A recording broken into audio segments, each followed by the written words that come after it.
बिस्मिल्लाहिर्रहमानिर्रहीम अस्सलाम वालेकुम स्टूडेंट्स। अच्छा जी, आज के लेक्चर में हम देखेंगे कि इनिशियल वैल्यू प्रॉब्लम को, जिसको हम इन शॉर्ट IVP लिखते हैं, हम इस इनिशियल वैल्यू प्रॉब्लम को कैसे सॉल्व करेंगे। ठीक है, तो दो एग्जांपल्स लेते हैं। ठीक है, और तीसरी एग्जांपल मैं आपको दूंगा, बल्कि मैं आप लोगों को 3 एग्जांपल्स करा दूंगा, बाकी एक एग्जांपल आपको दूंगा। होम टास्क के लिए आपको कीजिए, और तो वो अगर आप अच्छे से कर लेते हैं तो आपको भी थोड़ा सा इत्मीनान हो जाएगा कि ठीक है जी, चीज़ समझ आ गई है और अब हम इसको करने के काबिल हो गए हैं। ठीक है जी, एक एग्जांपल लेते हैं quickly. Example 1, y double prime plus y prime minus 2y is equal to 0। ठीक है, दिस इज इक्वेशन 1, और साथ में कुछ कंडीशंस दी हुई हैं। y of 0 is equal to 3 और y prime of 0 is equal to 0। ठीक है, इन कंडीशन का मतलब आपको पता होना चाहिए। इस कंडीशन का मतलब ये है कि ये वैल्यू x की है और ये वैल्यू y की है। तो इसका क्या मतलब हुआ कि x 0 है और y की वैल्यू क्या है, 3 है। यानी जब x 0 होगा तो y 3 होगा। ठीक है, इस कंडीशन का क्या मतलब है? इस कंडीशन का मतलब है कि ये वैल्यू x की है तो x 0 है, और ये वैल्यू y की नहीं है बल्कि y प्राइम की है। तो y प्राइम कितना है, 0 है। ठीक है, अच्छा जी, अब ये एक होमोजीनियस डिफरेंशियल इक्वेशन है क्योंकि इसमें सोर्स टर्म नहीं है। ठीक है, तो इसका जो सॉल्यूशन है, अच्छा एक बात मैं बताना भूल गया, ये एक डिफरेंशियल इक्वेशन है और जो कंडीशन साथ में दी हुई है, जिन्हें हम साइड कंडीशन कहते हैं, उनमें x की वैल्यू यानी इंडिपेंडेंट वेरिएबल की वैल्यू चेंज नहीं हो रही। दोनों में x 0 है। x कुछ भी हो सकता है, 0 भी हो सकता है, -1 2 एनी रियल नंबर, लेकिन x चेंज नहीं हो रहा है। यहाँ भी x 0 है। इस दो कंडीशन दी हुई है, first condition second condition. First condition में x 0 है, सेकंड में भी 0 है, दोनों में एक जैसा होना चाहिए। ठीक है, 0 ज़रूरी नहीं है, फ़र्ज़ करें यहाँ 1 होता, यहाँ 1 होता।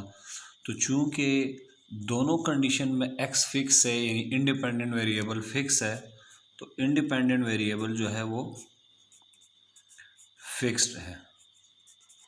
तो ये जो प्रॉब्लम दी हुई है, इस प्रॉब्लम को हम कहेंगे इनिशियल वैल्यू प्रॉब्लम। ठीक है, ये इनिशियल वैल्यू प्रॉब्लम मैं पिछले लेक्चर में और बाउंड्री वैल्यू प्रॉब्लम बहुत डिटेल से डिस्कस कर चुका हूँ। अगर आपको ये इनिशियल वैल्यू प्रॉब्लम और बाउंड्री वैल्यू प्रॉब्लम में डिफरेंस पता नहीं है तो आप पिछला लेक्चर देख लें। चलिए जी, इसे सॉल्व करते हैं जी। पहले ऑक्सिलरी इक्वेशन बनाते हैं हम लोग, आप लोगों को पता ही है। ठीक है, कैसे बनती है? सेकंड डेरिवेटिव की जगह m² लिखूंगा, फर्स्ट डेरिवेटिव की जगह m लिखूंगा, और जहाँ डेरिवेटिव नहीं है, इस टर्म में डेरिवेटिव नहीं है, तो जस्ट कांस्टेंट लिखूंगा, -2 इज इक्वल टू 0। ये एक क्वाड्रेटिक इक्वेशन है, इसको आप सॉल्व करेंगे, खुद ही करेंगे। ठीक है, तो m की एक वैल्यू आएगी 1 और दूसरी वैल्यू आएगी -2। m की ये जो वैल्यूज़ आई हैं, ठीक है, ये बड़ी इंपॉर्टेंट होती है। तो ये जो इनकी नेचर बड़ी इंपॉर्टेंट होती है, तो इसे हम कहते हैं रूट्स ऑफ ऑक्सिलरी इक्वेशन। ठीक है, तो these are roots of auxiliary equation. ठीक है, और ये रूट्स कैसे हैं? सिंस रूट्स आर रियल, क्योंकि इनमें आयोटा नहीं है, एंड डिफरेंट, और ये डिफरेंट है। ठीक है, therefore solution will be, solution क्या होगा जी? मैं आपको सिखा चुका हूँ पिछले लेक्चर्स में, केस नंबर 1 है। सॉल्यूशन होगा y is equal to C1 e की पावर, ये m की एक वैल्यू 1x, फिर प्लस C2 e की पावर, ये सेकंड वैल्यू -2x। ऐसा हम कब करते हैं? ये सॉल्यूशन हमारा कब होता है? हम इस तरह सॉल्यूशन कब लिखते हैं? जब रूट्स रियल हों और डिफरेंट हों। ठीक है, और यहाँ पे आपको एक बात मैं फिर क्लियर करता जाऊँ, ये C1 और C2 जो हैं, इनको हम क्या कहते हैं जी? इनको हम कहते हैं ये C1 और C2, इनको हम कहते हैं बच्चों आर्बिट्रेरी कांस्टेंट्स। और ये जो आर्बिट्रेरी कांस्टेंट है ये दो हैं, C1 और C2, और उसकी वजह ये है कि ये जो डिफरेंशियल इक्वेशन है ये सेकंड ऑर्डर की है। ठीक है जी, तो ये आपके पास आ गया जी सॉल्यूशन, y आ गया। ठीक है, अच्छा इस डिफरेंशियल इक्वेशन को हमने सॉल्व कर लिया है, मगर अब हम ये साथ में कंडीशंस भी दी हुई हैं। ठीक है, तो इन कंडीशनों को यूज़ करेंगे। ठीक है, नाउ वी विल यूज़, इनको हम इनिशियल कंडीशंस कहते हैं, तो मैं लिखूंगा इनिशियल कंडीशंस। याद रखें, चाहे इनिशियल कंडीशन हो चाहे बाउंड्री कंडीशन हो, ये डिफरेंशियल इक्वेशन को सॉल्व करने के बाद इस्तेमाल की जाती है। ठीक है, तो अच्छा जी, ये कंडीशन आपसे क्या कह रही है? ये कंडीशन आपसे कह रही है कि y की वैल्यू कितनी है 3 और x की वैल्यू कितनी है 0, यानी जब x 0 होगा तो y 3 होगा। तो ये कंडीशन में क्या करूँगा, ये मैं सॉल्यूशन में पुट करूँगा। सॉल्यूशन में देखें ना y दिया हुआ है। ठीक है, तो पुट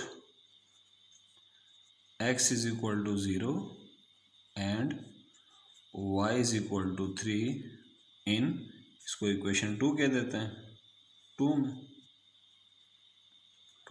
ठीक है, x की वैल्यू 0 है, y की वैल्यू 3 है। ये हमें कहाँ से पता चला ये x की वैल्यू 0 है y की वैल्यू 3 है? इस कंडीशन से।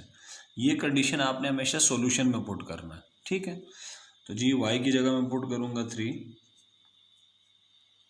C1, x की जगह पुट करेंगे 0 e की पावर 0 प्लस C2 e की पावर, अच्छा ये 0 पुट करेंगे तो ये भी 0 हो जाएगा। ठीक है, एक्सपोनेंशियल 0 1 होता है, तो ये आ जाएगा 3C1 प्लस C2। यहाँ से हमें एक इक्वेशन मिल गई है। इस इक्वेशन को हम नाम दे देते हैं इक्वेशन नंबर 3। ठीक है, तो याद रखें हम ये एक कंडीशन हमने इस्तेमाल कर ली है। ठीक है, यूज़ हो चुकी है, ये यूज़ हो गई है। ठीक है जी, ये यूज़ हो गई। अब इंटरेस्टिंग कंडीशन ये वाली है, ये कंडीशन हमें यूज़ करनी है। ठीक है, ये कंडीशन क्या कह रही है कि x की वैल्यू आपने 0 पुट करनी है और y प्राइम की वैल्यू भी 0 पुट करनी है। मगर याद रखें हमारे पास तो y प्राइम है ही नहीं, हमारे पास क्या मौजूद है y। तो पहले हम इस सॉल्यूशन का डेरिवेटिव ले लेंगे ताकि हमारे पास क्या आ जाए, y प्राइम आ जाए। और जब y प्राइम आ जाएगा तो फिर मैं y प्राइम की जगह 0 पुट कर दूंगा और x की जगह भी 0 पुट कर दूंगा। तो पहले हम y प्राइम निकालेंगे। ठीक है, यहाँ से y prime is equals to, यानी इसका डेरिवेटिव लेंगे इस सॉल्यूशन का, तो ये आएगा C1, एक्सपोनेंशियल का डेरिवेटिव यही होता है। फिर एक्सपोनेंशियल -2x का डेरिवेटिव क्या होता है, एक्सपोनेंशियल -2x इंटू -2, तो ये आ जाएगा -2C2 एक्सपोनेंशियल -2x। ठीक है, ये हमने डेरिवेटिव मालूम कर लिया। अब इस डेरिवेटिव पर ये कंडीशन यूज़ करेंगे, ये सेकंड वाली। ठीक है, सिंस कंडीशन को देखें x 0 है एंड y प्राइम कितना है जी, y प्राइम की वैल्यू भी 0, तो ये यहाँ पर पुट कर देंगे यहाँ पर। ठीक है, तो y प्राइम की जगह मैं अब क्या पुट करने वाला हूँ, 0 is equal to C1 e की पावर 0 -2 C2 e की पावर 0। ठीक है, अब इसे सिंप्लीफाई करेंगे, सिंप्लीफाई करके क्या बनेगा जी, ये बनेगा 0, ये देखें 0 ई की एक्सपोनेंशियल 0 तो 1 ही होता है, तो ये बनेगा C1 -2 C2, C1 -2 C2। ये एक और इक्वेशन आ गई है। ठीक है, इसे हम कहेंगे इक्वेशन नंबर 4। अब ज़रा गौर से देखिएगा, ये इक्वेशन नंबर 4 है और ये इक्वेशन नंबर आपको यहाँ नज़र आ रही है 3। इस 3 और 4 को मैं दोबारा लिख रहा हूँ अपनी आसानी के लिए, ठीक है।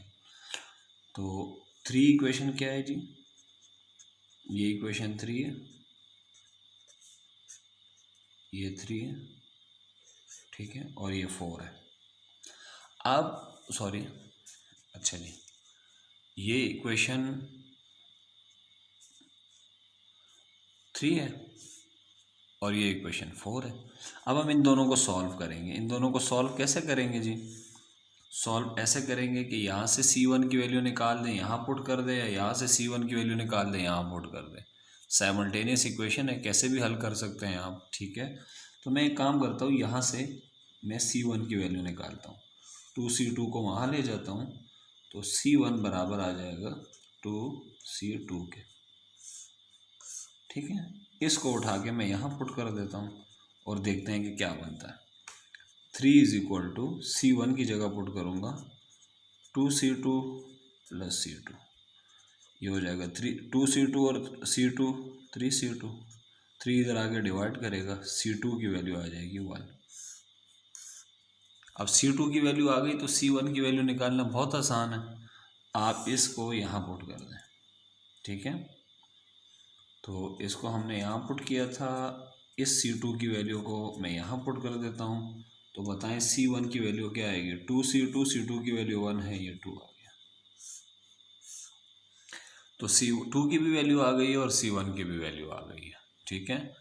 अच्छा, गौर से जो बात समझने की है वो क्या है, वो ये है कि ये एक इनिशियल वैल्यू प्रॉब्लम थी, इसको मैंने सॉल्व किया, फिर मुझे सॉल्व करने के बाद कंडीशन लगाने पड़ गई। कंडीशन मैंने हमेशा किस पे लगानी है, ये बात याद रखें, इस सॉल्यूशन पे। y की वैल्यू 3 थी, x 0 था, ये मैंने पुट कर दिया जी सॉल्यूशन के अंदर, एक इक्वेशन आ गई जिसमें C1 भी है और C2 भी है। दूसरी कंडीशन y प्राइम पे दी हुई थी, तो y प्राइम नहीं था मेरे पास, तो पहले मैंने y प्राइम निकाला, फिर उसमें कंडीशन पुट की, वहाँ से एक और इक्वेशन आ गई, इस इक्वेशन में भी C1 और C2 है। तो इन दोनों इक्वेशनों को मैंने हल करके C1 और C2 की वैल्यू निकाली। यहाँ से हमें एक बात पता चल गई कि जो कंडीशंस हैं, ये जो कंडीशन है, इनके इस्तेमाल से क्या फ़ायदा हुआ, इसके इस्तेमाल से ये फ़ायदा हुआ कि मेरे पास C1 और C2 की वैल्यूज़ आ गई है जो आर्बिट्रेरी कांस्टेंट है। तो जब आप इनिशियल कंडीशन अप्लाई करते हैं तो उससे होता क्या है कि C1 और C2 जो आर्बिट्रेरी कांस्टेंट हैं, उनकी वैल्यूज़ का पता चल जाता है, ठीक है, कि उनकी क्या वैल्यूज़ हो सकती हैं, ठीक है, या क्या वैल्यूज़ हैं। अब आपके पास कांस्टेंट आ गए हैं, ये देखें, ये आपके पास कांस्टेंट आ गए और ये आपके पास सॉल्यूशन था। तो एट द एंड आप क्या करते हैं, put the values of arbitrary constants in the solution, solution के अंदर पुट कर देंगे। सॉल्यूशन क्या है जी, ये रहा y is equal to C1 की वैल्यू आई है 2, तो ये हो जाएगा 2 एक्सपोनेंशियल x प्लस C2 की वैल्यू क्या है 1, तो यहाँ मैं लिखूँगा 1 और 1 लिखने की ज़रूरत नहीं है, माइनस 2x। ये आपके पास क्या आ गया, ये आपके पास असल में सॉल्यूशन है। तो ये किसका सॉल्यूशन है, इसे हम कहेंगे ये solution of initial value problem, ठीक है। अच्छा, इस सवाल से हमने ये चीज़ सीखी कि जब आप ये इनिशियल कंडीशन अप्लाई करते हैं तो इसके नतीजे में होता क्या है कि कांस्टेंट की वैल्यूज़ पता चल जाती हैं, ठीक है। तो इस बात को हम लिख भी सकते हैं, ठीक है।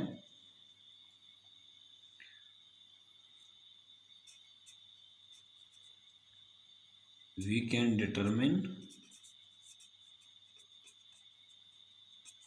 नोट में लिखिएगा, द वैल्यूज ऑफ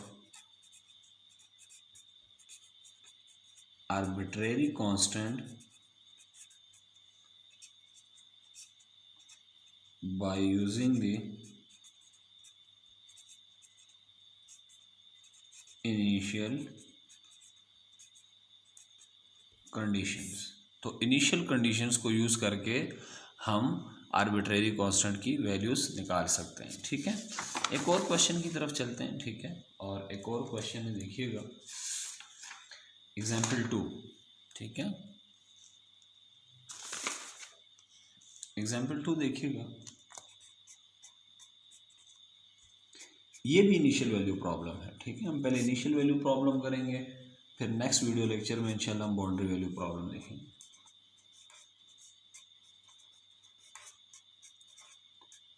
ये एक डिफरेंशियल इक्वेशन है और कंडीशन चेक करें, y of 0 is 2, y prime of 0 is 1। ठीक है, तो इन कंडीशन को ज़रा एनालाइज करेंगे। ये कंडीशनों का, इस कंडीशन का क्या मतलब है जी? इस कंडीशन का मतलब है कि ये वैल्यू x की है, x 0, और ये वैल्यू y की है, y 2 है। ये ब्रैकेट में वैल्यू हमेशा x की होगी, इंडिपेंडेंट वेरिएबल की, और ये वैल्यू किसकी है? ये वैल्यू जो यहाँ लिखा होगा, यहाँ लिखा हुआ है y प्राइम, तो ये y प्राइम की है, y prime is equal to 1। तो इन दोनों कंडीशन के अंदर x जो है, जो इंडिपेंडेंट वेरिएबल है, वो चेंज नहीं हो रहा है, x फिक्स है। ठीक है, x वेरी नहीं कर रहा है। ठीक है, तो इसका क्या मतलब है कि ये इनिशियल वैल्यू प्रॉब्लम है। इनिशियल वैल्यू प्रॉब्लम में x चेंज नहीं होता है। ठीक है, अब हम आते हैं जी सॉल्यूशन की तरफ। ये डिफरेंशियल इक्वेशन लिखी हुई है, ऑक्सिलरी इक्वेशन लिखेंगे तो वो u बनेगी -6m + 9 इज इक्वल टू 0। ठीक है, और इस ऑक्सिलरी इक्वेशन को आप सॉल्व करेंगे तो m की, क्योंकि क्वाड्रेटिक इक्वेशन है, आप लोग आसानी के साथ कर लेंगे, m की 2 वैल्यूज़ आएंगी 3। तो ये रूट्स हैं, इसको हम कहते हैं रूट्स ऑफ ऑक्सिलरी इक्वेशन। ठीक है, और ये रूट्स कैसे हैं? रियल हैं, इनमें आयोटा नहीं है। ठीक है, सिंस रूट्स आर रियल, लेकिन 3 और 3 है, रिपीट हो रहे हैं दोनों रूट्स। 3 एक भी आ रहा है 3, अगला भी आ रहा है 3, तो रिपीट हो रहे हैं। यहाँ आप ये लिख दें, roots are real and repeated. ठीक है, रिपीटेड का मतलब होता है कि इक्वल रूट्स आ रहे हैं। ठीक है, दोनों बराबर हैं, दोनों की वैल्यू। देयरफॉर सॉल्यूशन क्या होगा जी? मैं ये केस 2 में सिखा चुका हूँ आप लोगों को। सॉल्यूशन विल बी, यानी जो y है वो बराबर किसके होगा? c1 x की पावर 0 प्लस c2 x की पावर 1। x की एक एक पावर बढ़ती जाएगी, लेकिन हम मज़ीद आगे इसलिए नहीं जाएंगे c3 c4 तक, क्योंकि m की 2 वैल्यूज़ आई हैं, तो c1 और c2 तक ही जाएंगे। ठीक है, और फिर e के ऊपर हम पावर लगाएंगे दिस 3x। ठीक है, इसको सिंप्लीफाई कर लें, x की पावर 0 1 होता है, लिखने की ज़रूरत नहीं है। ठीक है, और ये c2x एक्सपोनेंशियल 3x, ये हमारा क्या आ गया जी? ये सॉल्यूशन आ गया। अब ये जो सॉल्यूशन आया है, इस सॉल्यूशन पर हम ये कंडीशन अप्लाई करेंगे। ठीक है, ये जो कंडीशन हमें दी हुई है, ये now we will use the given initial condition। ठीक है, अब जो इनिशियल कंडीशन हमें दी हुई है, हम उन इनिशियल कंडीशनों को यूज़ करेंगे। ठीक है, अच्छा जी, पहली कंडीशन क्या दी हुई है चेक करें ज़रा जी। पहली कंडीशन क्या दी हुई है? एक कंडीशन ये दी हुई है, दिस फर्स्ट वन। इस कंडीशन का मतलब ये है कि जी x की वैल्यू है 0, तो मैं लिखूँगा put x is equal to 0 and y is equal to 2 in equation number 1। और इक्वेशन नंबर 1 में क्यों पुट करेंगे? क्योंकि मैं बता चुका हूँ कि चाहे इनिशियल कंडीशन हो चाहे बाउंड्री कंडीशन हो, वो हमेशा सॉल्यूशन के अंदर पुट होती है। ये सॉल्यूशन है, तो इस सॉल्यूशन में y की जगह मैंने 2 पुट करना है और x की जगह 0 पुट करना है। तो ये हो जाएगा 2 is equal to c1 plus c2 into X की जगह 0, फिर e3 x की जगह 0, तो ये e की पावर 0 हो जाएगा। e की पावर 0 1 होता है, तो ये हो जाएगा 1। ये 0 C2 से मल्टीप्लाई हो जाएगा तो C2 भी ख़त्म हो जाएगा, तो सिर्फ मेरे पास रह जाएगा 2 = C1, या मैं इसको यूँ लिख सकता हूँ कि C1 की वैल्यू क्या आ गई है, 2 आ गई है। ठीक है, और मैं आपको बता भी चुका हूँ कि ये इनिशियल कंडीशंस जब अप्लाई करते हैं तो उससे कांस्टेंट की वैल्यूज़ आती हैं। ठीक है, अब हम एक काम करते हैं, ये कंडीशन अप्लाई कर हम कैसे करेंगे, ये वाली कंडीशन, ये कंडीशन हम उस सूरत में अप्लाई कर सकते हैं जब हमारे पास वाई प्राइम होगा, क्योंकि इसमें वाई प्राइम की वैल्यू दी हुई है। वाई प्राइम तो मेरे पास है ही नहीं, मेरे पास तो क्या मौजूद है, वाई है, तो मैं इसका क्या करूँगा जी, मैं इसका डेरिवेटिव लूँगा इसका। तो डेरिवेटिव लेंगे तो लेफ्ट हैंड साइड पे हो जाएगा Y prime is equal to, अच्छा यहाँ पे ये दोनों आपस में मल्टीप्लाई हो रहे हैं तो प्रोडक्ट रूल लगेगा। ठीक है, तो एक को यू मान लेते हैं, एक को वी, तो यहाँ से जो प्रोडक्ट रूल कहता है पहले इसका डेरिवेटिव लेंगे, तो C1 का डेरिवेटिव 0, C2x का डेरिवेटिव हो जाएगा C2 और exponential 3x as it is, फिर plus C1 plus C2x as it is और एक्सपोनेंशियल 3x का डेरिवेटिव ये होता है। इसमें अब हम ये कंडीशंस पुट कर देंगे, ये जो कंडीशन आपको नज़र आ रही है, x की जगह 0 और y प्राइम की जगह 1, ये मैंने पुट कर देनी है। ठीक है, तो हम लिखेंगे put x is equal to 0 and y prime is equal to 1, put करेंगे y प्राइम की जगह 1, ये C2 e की पावर ये 0 हो जाएगी, प्लस ये C1, ये C2 0 हो जाएगा क्योंकि x इससे मल्टीप्लाई हो रहा है, और एक्सपोनेंट ये 3 आ जाएगा, ये वाला 3 और e की पावर 0।